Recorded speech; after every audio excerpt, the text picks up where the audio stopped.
नमस्कार दोस्तों। आज शब्द शक्ति की तीसरी शक्ति व्यंजना शक्ति पर हम चर्चा करेंगे। देखेंगे व्यंजना शक्ति क्या है। देखिए, कभी कभी अभिधा और लक्षणा से अभिप्रेत अर्थ पूरी तरह नहीं खुलता, तब जिस शक्ति से अभिप्रेत अर्थ निकलता है उसे व्यंजना शक्ति कहते हैं। यानी कि कभी कभी मुख्यार्थ से यानी कि वाच्यार्थ से या लक्ष्यार्थ से वक्ता का अभिप्रेत अर्थ पूरी तरह नहीं खुलता। वक्ता का उद्देश्य क्या है उसका पता हमें ठीक तरह से नहीं चलता। तो उस समय हमें कोई और शक्ति के आधार पर हमें अभिप्रेत अर्थ हम निकालते हैं, तो उसे हम व्यंजना शक्ति कहते हैं। अब व्यंजना शक्ति में बाकी दो शक्ति के अलावा यानी कि अभिधा और लक्षणा शक्ति के से भिन्न एक और विशेषता है, वो ये है। देख लीजिए, व्यंजक शब्द जो है व्यंजना शक्ति से प्राप्त शब्द या जो शब्द जो है वो है व्यंजक शब्द, अर्थ जो है वो व्यंग्यार्थ है। तो वो व्यंजक शब्दों का अर्थ अलग अलग संदर्भ के अनुसार अलग अलग होता है। यानी कि प्रत्येक व्यक्ति के लिए एक ही वाक्य प्रत्येक व्यक्ति के लिए अलग अलग अर्थ देता है। अब देखें, खंडी बजी। अब खंडी बजी कहने पर विद्यार्थियों के लिए उसका अर्थ है या तो कक्षा, अभी हम 9:30 बजे कहते हैं खंडी बजी, तो उसका अर्थ है कक्षा शुरू होने वाला है। 3:30 में कहेंगे तो खंडी बजी का अर्थ क्या हो गया, अब स्कूल से या कॉलेज से जाने का समय आ गया। अब सिनेमा थिएटर में खंडी बजी, सिनेमा की शुरुआत में भी खंडी बजती है, इंटरवल में भी खंडी बजती है और अंत में। तो वहां संदर्भ के आधार पर हमें लेना पड़ता है इसका अर्थ क्या है। अब मंदिर के निकट रहने वाले कोई व्यक्ति देखो खंडी बज रही है, यानी कि वहां आराधना हो रही है, तो इसलिए वहां खंडी पूजा हो रही है भगवान की, तो वो अर्थ निकलता है। इस तरह जो एक ही शब्द का अर्थ, एक ही व्यंजक शब्द का अर्थ अलग अलग व्यक्तियों के लिए, लक्ष्यार्थ और वाच्यार्थ में वो बात नहीं है, अलग अलग व्यक्तियों के लिए अलग अलग होता है। तो ये हो गया, तो व्यंग्यार्थ की एक और विशेषता ये है। अब हम व्यंजना शक्ति के भेद के बारे में देखेंगे। अब देखिए, व्यंजना शक्ति के दो भेद हैं, शाब्दी व्यंजना और आर्थी व्यंजना। यानी कि शब्द पर आधारित व्यंजना और अर्थ पर आधारित व्यंजना। अब पहले हम शाब्दी व्यंजना। शाब्दी व्यंजना में व्यंग्यार्थ किसी विशेष शब्द के प्रयोग पर निर्भर है।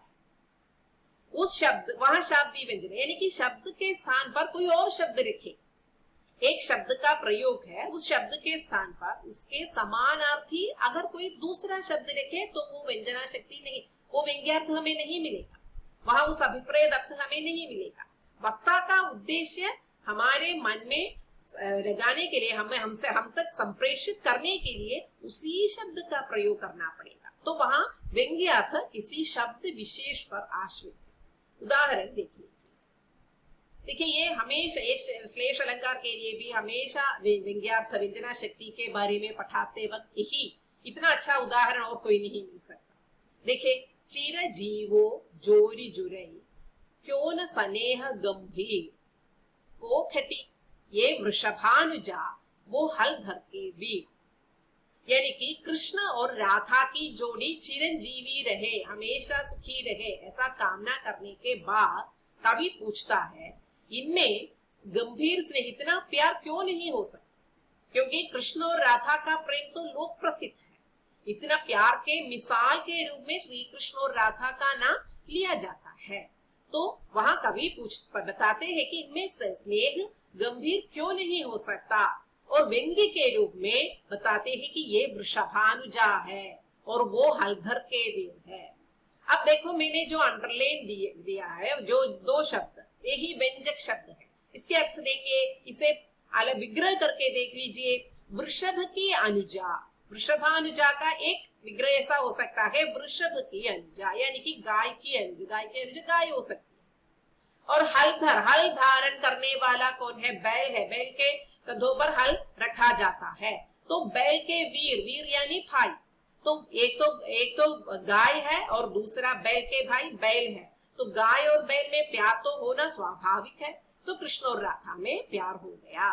लेकिन कवि ने सीधे अर्थ के रूप में इसे देख लीजिए, तो उसमें क्या है, वृषभानु की जा है, यानी कि वृषभानु या एक बहुत बड़े वहां के व्यक्ति है, एक लब्ध प्रतिष्ठ व्यक्ति है, तो वृषभानु की जा है, पुत्री है, तो वो राधा है, वो हलधर यानी कि बलराम का भाई है, तो वो भी लब्ध प्रतिष्ठ है, प्रतिष्ठित व्यक्ति है वृषभानु और हलधर।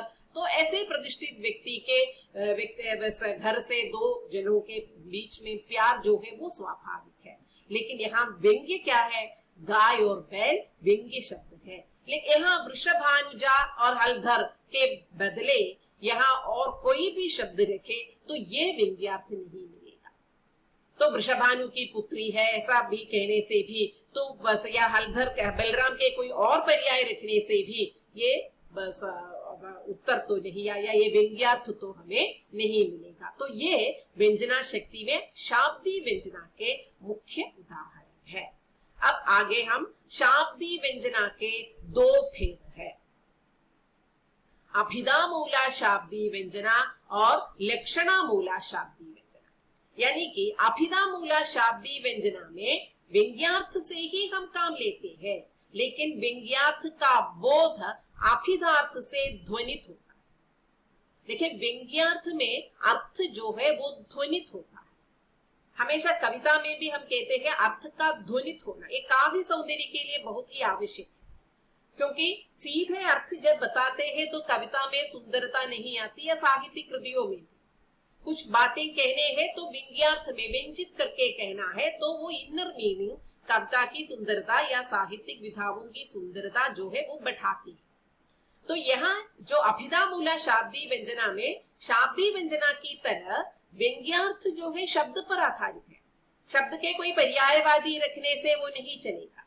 लेकिन यहाँ वाच्यार्थ के बाद ही, अभिधार्थ के बाद ही वो व्यंग्यार्थ तक हम पहुंचते हैं। उदाहरण देख लीजिए, सोहत नाग न मद बिन तान बिना राग। देखिए सोहत माने शोभित होता है, नाग के लिए प्रचलित अर्थ क्या है, सर्प यानी कि सांप है, लेकिन नाग के लिए अभी एक अभिधार्थ भी है, हाथी। शब्दकोश में देख लीजिए, नाग के लिए हाथी शब्द भी है, तो हाथी का पर्यायवाची शब्द है नाग, तो यहाँ नाग शब्द का प्रयोग है। सोहत नाग न मद बिना, मद के बिना हाथी की शोभा नहीं होती। और तान बिना राग, तो ताल के बिना, राग माने रागिनी, तो रागिनी के बिना, संगीत के बिना कोई तान नहीं होता।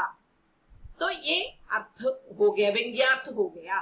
तो वाच्यार्थ के बाद, वाच्यार्थ है वहां, लेकिन वहां ध्वनिद अर्थ है, लेकिन एक बार जैसे पढ़ने से हमें उतना अर्थ नहीं मिलेगा, मतलब वो जो अभिप्रेत अर्थ नहीं मिलेगा, वहां ध्वनित होता है अर्थ। व्यंग्यार्थ हमें फिर से दूसरी बार पढ़ने से हमें पता चलता है। लेकिन इस नाग के जगह भुजंग रखने से नाग सांब का ही पर्यायवाची होगी, लेकिन हाथी का पर्यायवाची नहीं है, हमें हाथी का पर्याय यहाँ मिलना है। तो सोहत नाग न मद बिन तान बिना राग, यहाँ अभिधा मूला शाब्दी व्यंजना है। अब आगे देखे लक्षणा मूला शाब्दी व्यंजना। यहाँ व्यंग्यार्थ का बोध लक्ष्यार्थ से ध्वनित होता है। पहले अभिधार्थ से ध्वनित हो गया, अब यहाँ लक्ष्यार्थ से ध्वनित होता है। उदाहरण से पता चलेगा आपको, आप तो निरे वैशाख नंदन ठहरे।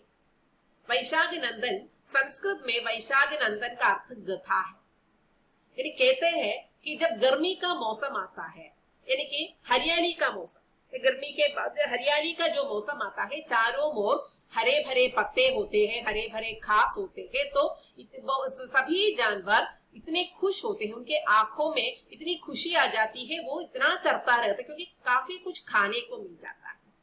फिर जब वैशाख का महीना आ जाता है, उस समय ये जो हरियाली जो है बिल्कुल खत्म हो जाती है, वो घास जो है वो सूख जाता है। लेकिन उस समय गधा क्या करता है, गधा उस समय चरने निकलता है तो वो काफी चरता है। तो एक तरह से वो जब काफी खाने को था तब तो गधा बाहर नहीं निकला, जब खाने के लिए बिल्कुल कम है अभी उस समय गधा बाहर निकलता है। तो इसलिए वो वैशाख नंदन कहते हैं, वैशाख महीना को देखने वाला, तो इसलिए वो वैशाख नंदन का नाम उसमें रूट हो गया था, यानी कि वो लक्षणा शक्ति के द्वारा वो रूट हो गया। किसके लिए वैशाख नंदन रूट हो गया? गधा। रूठा लक्षणा वहां है, लेकिन आप तो निरे वैशाख नंदन ठहरे में व्यंजना शक्ति है, आप तो गधा है, गधा कहने पर वो लक्षणा हो गया।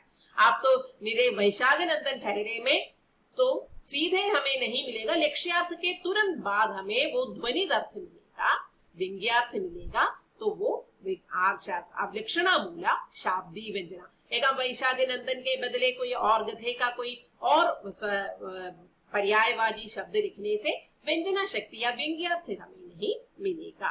अब हम आर्थी व्यंजना की ओर जाएंगे। आर्थी व्यंजना क्या है? तो शाब्दी व्यंजना जैसे हमने पढ़ा शब्द विशेष पर आधारित है, लेकिन जहां व्यंजना किसी शब्द विशेष पर आधारित नहीं या निर्भर नहीं, यानी उसके स्थान पर उसके पर्यायवाची लिखने पर भी व्यंजना बनी रहे, तो वहां क्या है? आर्थी व्यंजना। यानी कि कोई भी शब्द, पर्यायवाची शब्द कोई भी लिखने से वहां आर्थी व्यंजना हमें मिल जाता है। उदाहरण के लिए देखें, अबला जीवन हाय तुम्हारी यही कहानी, आंचल में है दूध और आंखों में पानी। यानी कि आंचल में, जहां व्यंजक शब्द कौन सा है? आंचल में दूध और आंखों में पानी। तो आंचल में दूध का अर्थ क्या है? ममता को प्रकट करने के लिए आंचल में दूध रखा है। आंखों में पानी, व्यंग्यार्थ क्या है? कष्ट सहने की शक्ति। यहाँ आंचल ममता यही कहानी, तो आपकी ममता है, सीधे ममता कहने से भी व्यंग्यार्थ तो रहेगा, क्योंकि स्त्री की अबला जीवन हाय तुम्हारी यही कहानी, स्त्री के जो कहानी जो है, दुखद कहानी जो है, वो आधिक्य दिखाने के लिए ही कवि ने ये जो कहा है, क्योंकि एक और उसमें ममता है, दूसरी ओर कष्ट सहने की शक्ति भी है। आंखों में हमेशा पानी रहता है, लेकिन वो जिंदगी से पलायन नहीं करती, वो उस कष्ट को सह लेती है, वो शक्ति उसमें है। तो यहाँ ये जो व्यंजक शब्द जो है, शब्द विशेष पर नहीं, इसके बदले इसी अर्थ वाले कोई और शब्द लिखने से भी ये व्यंजना बनी रहती है, तो इसलिए यहाँ आर्थी व्यंजना हो गई। तो व्यंजना के इतने ही भेद है। तो एक बार फिर से देख लीजिए, व्यंजना शक्ति व्यंजना के मुख्य दो भेद कौन कौन से हैं? शाब्दी व्यंजना और आर्थी व्यंजना। शाब्दी व्यंजना के लिए जो उदाहरण जो दिया है, चिरजीवो जोरी जुरे क्यों न स्नेह गंभीर को खटी, ये वृषभानुजावो हल धर के वीर। आर्थी व्यंजना है, अबला जीवन हाय तुम्हारी यही कहानी, आंचल में है दूध और आंखों में पानी।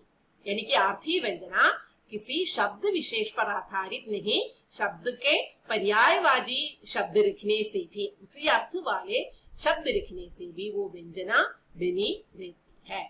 अब शाब्दी व्यंजना के दो भेद है, अभिधा मूला शाब्दी व्यंजना, लक्षणा मूला शाब्दी व्यंजना। अभिधा मूला शाब्दी व्यंजना सोहत नाग न मद बिन तान बिना राग, यानी कि अभिधार्थ के बाद, वाच्यार्थ के बाद लक्ष्यार्थ तक, व्यंग्यार्थ तक हम पहुंचते हैं। लक्षणा मूला में आप तो निरे वैशाख नंदन ठहरे, यानी कि लक्ष्यार्थ के बाद हम व्यंग्यार्थ तक पहुंचते हैं। तो यही है व्यंजना शक्ति और व्यंजना शक्ति के भेद और उपभेद। ध्यान से देख लीजिएगा। धन्यवाद।